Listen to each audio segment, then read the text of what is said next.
Pala-live na natin.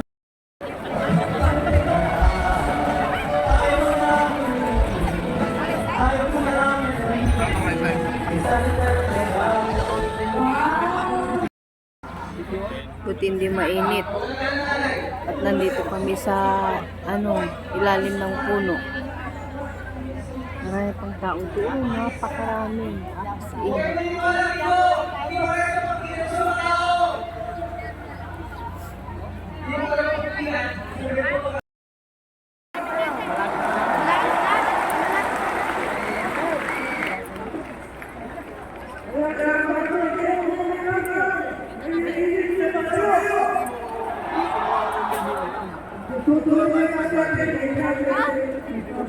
Ano connect nun? Teka lang!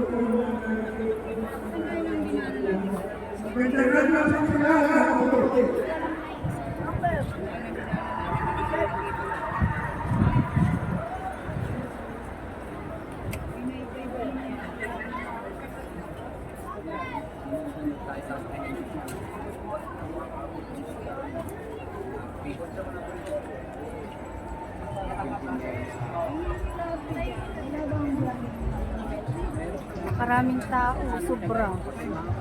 Puno ang isang park.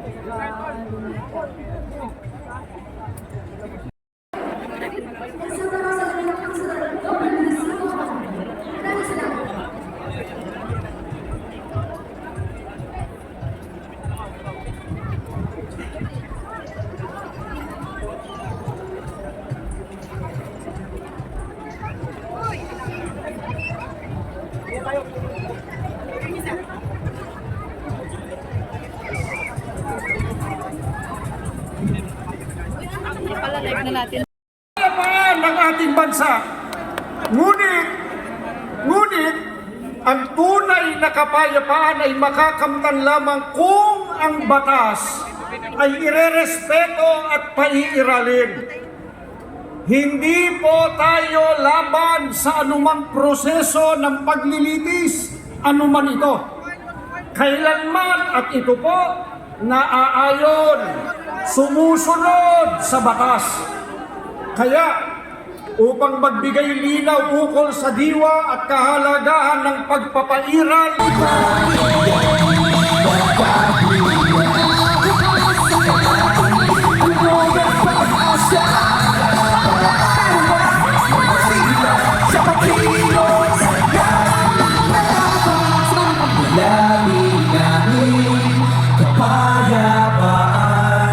naway pakinggan tinig ng katwiran. Lagi namin kapayapaan, naway pakinggan tinig ng katwiran. Mabuhay po kayo. Nagkarami ang tao. Walang bakante. Hello po mga kapatid at kababayan! Kung alam niyo po itong kanta na to, please sing along.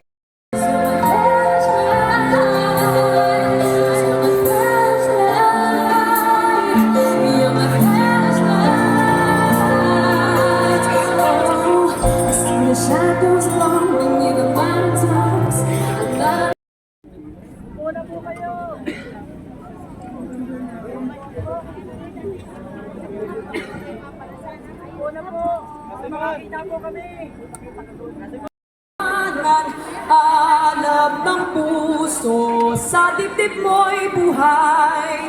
Lupang hinirang, dunyan ka ng magiting. Sa manlulupig, di ka pa sisigil. Sa dagat at bundok, sa simoy at sa langit mo'y bughaw. May dilag ang tula at awit sa paglayang minamahal. Ang kislap ng watawat mo'y tagumpay na nagniningning. Ang bituin at araw niya kailan pa may di magdidilim. Lupa ng araw ng walhati pagsinta, buhay ay langit sa piling mo. Aming ligaya ng pag may mga-api ang namatay ng dahil sa'yo.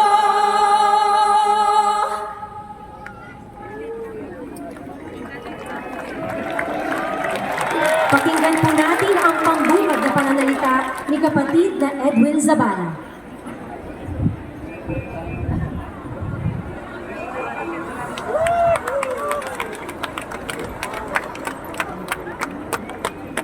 mga kapatid, mga kababayan, magandang hapon po sa inyong lahat. Nagkakaisa at mapayapa tayong nagsasama-sama ngayon dahil sa iisa pong layunin. Ipahayag ang ating pakikiisa sa sambayanang Pilipino. Ano po ang nais nating ipakita sa milyon-milyong mga kababayan natin sa buong kapuluan? Nais po natin na ipakitang kaisa nila tayo. Handa tayong isatinig ang kanilang damdamin, ang kanilang mithiin para sa isang mapayapa at nagkakaisang Pilipinas. Bakit po? Sapagkat naniniwala tayong ang kapayapaan at ang pagkakaisa kailangan, mahalaga sa pag-unlad po ng ating bansa. Ano naman po ang nais nating iparating sa mga namumuno sa pamahalaan? Gusto po nating ipaalam sa kanila na inaasam natin ang mabuti, ang epektibong pamamahala sang-ayon po sa mga ninanais, pinapangarap at totoong kailangan nating mga mamamayang naghalal sa kanila sa tungkulin. At batay na rin po sa kanilang ipinangako noong nakaraang halalan. Hindi lamang tayong mga narito po sa Quirino Grandstand dito sa Maynila ang natitipon alang-alang sa kapayapaan at pagkakaisa. Tulad po ng alam ninyo, itong isinasagawa nating National Rally for Peace ay pambuong kapuluan. Kasabay nating nagkakatipon ang napakakapal na bilang ng mga kababayan at kapatid natin sa 12 pang dako sa bawat rehiyon. 5 lugar po sa Luzon, 4 sa Kabisayaan, at 4 po sa Mindanao. Hindi lamang po lumabas sa mga lansangan upang magpahayag ng pakikisa para sa kapayapaan at sa kapakanan ng ating bansa.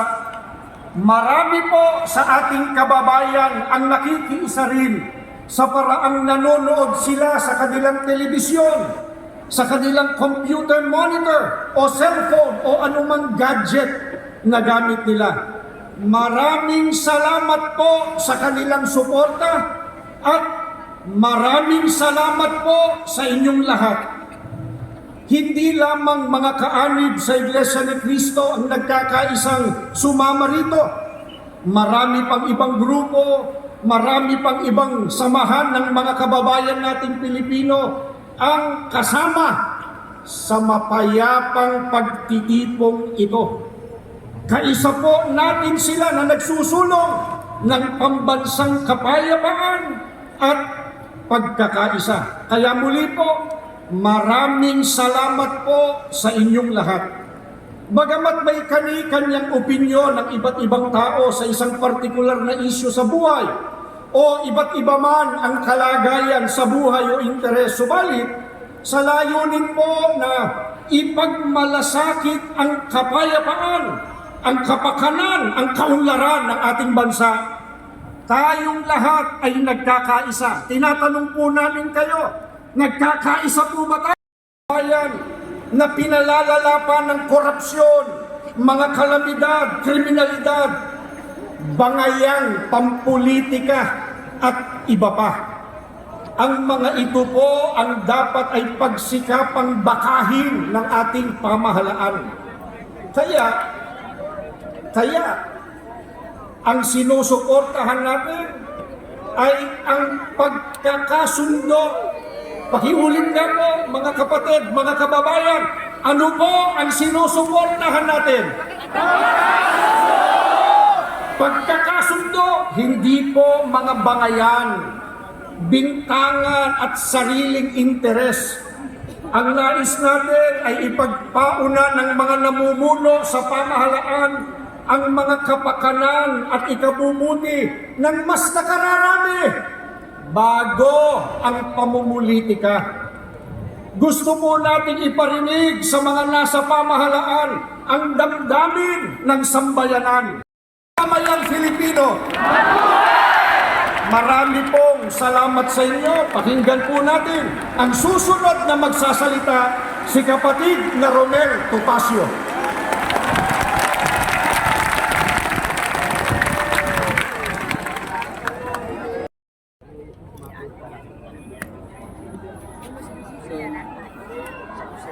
This is not important.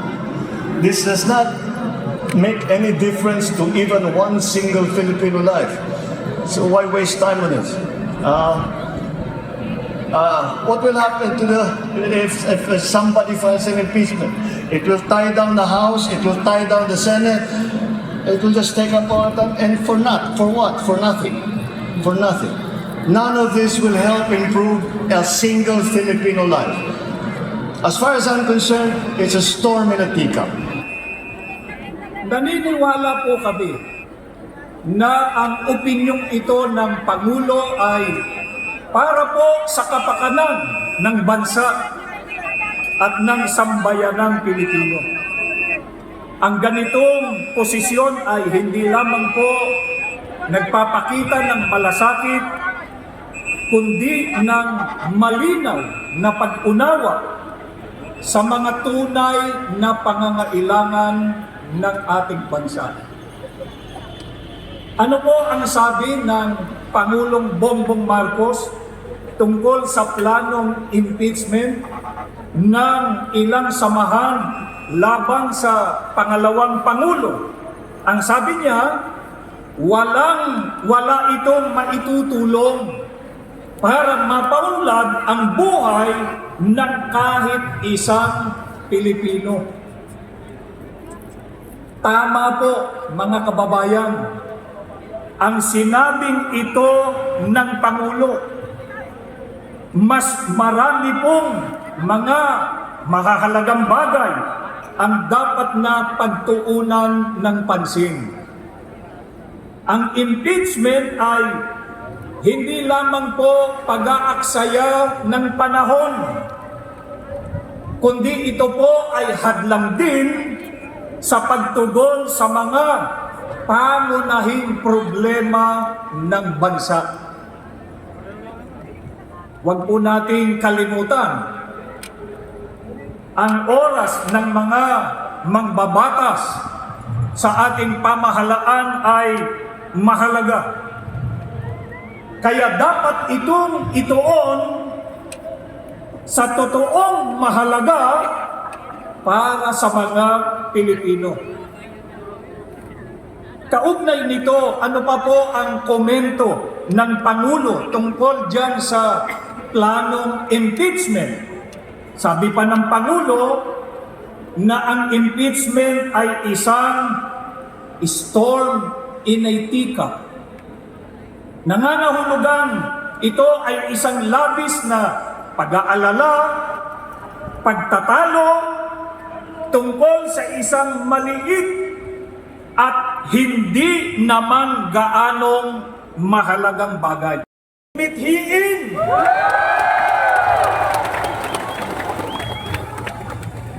Unahin ang bayan, huwag bangayan!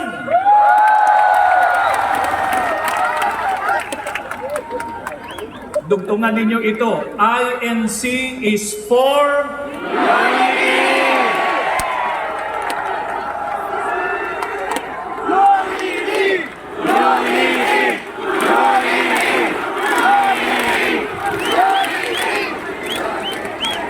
kaya kailangan natin peace in the Philippines.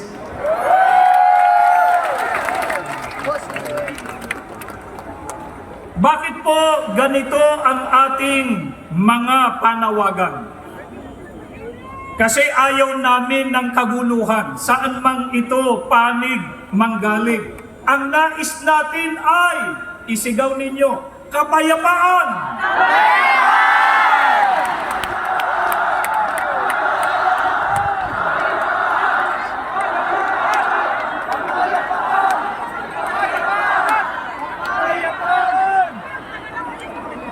At kung may naging awayan, hindi po ba ang tama ay pagsikapang malunasan kakulangan sa hanap buhay, kriminalidad, insurgency, at marami pang iba. Ang mga ito'y nakapagpapalala lamang sa krisis pang-ekonomiya at nagpapabigat sa mabigat ng kalagayan ng pamumuhay ng karaniwang Pilipino.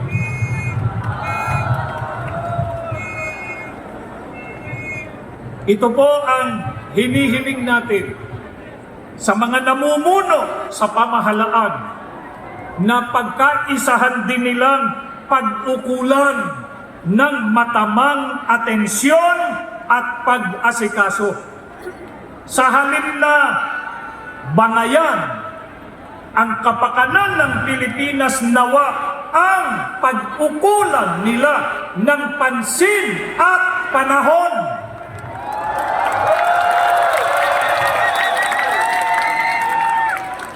Kaya kahit matapos na ito ang ating isinasagawa ngayon, na sama-sama at mapayapang pagkilos para sa kapayapaan, ang ating mga panalangin sa Panginoon Diyos ay basbasan niya ang ating bansa ng kapayapaan.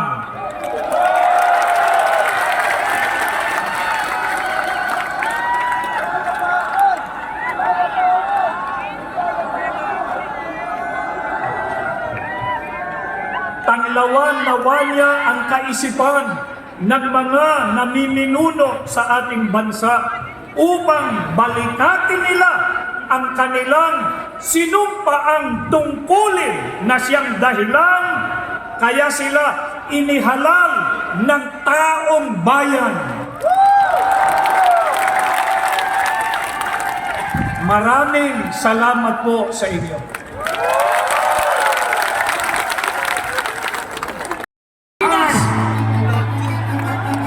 Taong bayan ay unahin at dapat magkaisa. Ayusin ang mga problema ng ating bansa. Ang galit ay alisin at dapat magkasundo. Payama ang ating bansa, asenso at taong bayan ay unahin at dapat magkaisa. Hindi na pagkaaway at ang pagkakagulo. Ang galit ay alisin at dapat magkasundo. Payama ang ating bansa, asenso at tayo. Ang kahirapan sa bansa ay lumulubhaba. Kailangan maharapin ang maraming ating problema. Maraming nagugutom sa Maynila at probinsya. Maraming trabaho na hindi sapat ang kinikita.